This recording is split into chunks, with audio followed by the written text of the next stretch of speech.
জামাই ষষ্ঠী উপলক্ষে খুব একটা স্পেশাল কিছু তো আমি করতে পারিনি, কিন্তু একটা গোলাপ কিনে আমার মায়ের জামাইকে তো আমি দিতেই পারি। যে মানুষটা আমার সমস্ত স্পেশাল মুহূর্তগুলোকে আরো বেশি স্পেশাল করে তোলে, তার জন্য এটুকু তো করাই যায়। গোলাপটা হাতে নিয়ে ঘুরতে মায়ের জামাই তো আবার ভালোই লজ্জা পাচ্ছে দেখছি। কালই আমরা বেরিয়ে যাব, তাই যেটুকু কাজ ছিল সেটা করতে চলে এসেছি। প্রথমে চলে এসেছি বিশালে।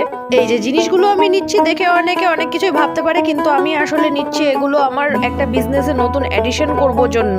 বিজনেসটাকে চালাতে আমাকে এক জায়গায় স্থির হতে হবে, কিন্তু যেহেতু বারবার এরকম ট্রাভেল হচ্ছে সেই জন্য আমি বিজনেসটাকে ঠিক মতো চালাতেই পারছি না। সে নাই বা চালাতে পারলাম, অ্যাটলিস্ট আমি এখন বিজনেসটাকে আরো ভালো কি করে করতে পারবো সেই জিনিসগুলোকে ভালো মতো শিখি। তারপর না হয় যখন এক জায়গায় স্থির হবো তখন আমি আমার বিজনেসটাকে আরো ভালো মতো করে শুরু করতে পারবো। কিছু জিনিস আমি অনলাইনে দেখেছি, কিন্তু সব জিনিস আবার অনলাইনে যে দাম কম হয় তাও না, তাই এখান থেকে নিয়ে নিলাম। তারপরে আমরা চলে এসেছি সেই জায়গায় যেখানে খুবই ভালো দই ফুচকা পাওয়া যায়। এখানকার দই ফুচকা তো আমার বড়মশাই আর আমার মায়ের তিনজনেরই খুবই পছন্দ। খেয়ে তারপর বাড়ি গিয়ে আবার প্যাকিংও করতে হবে।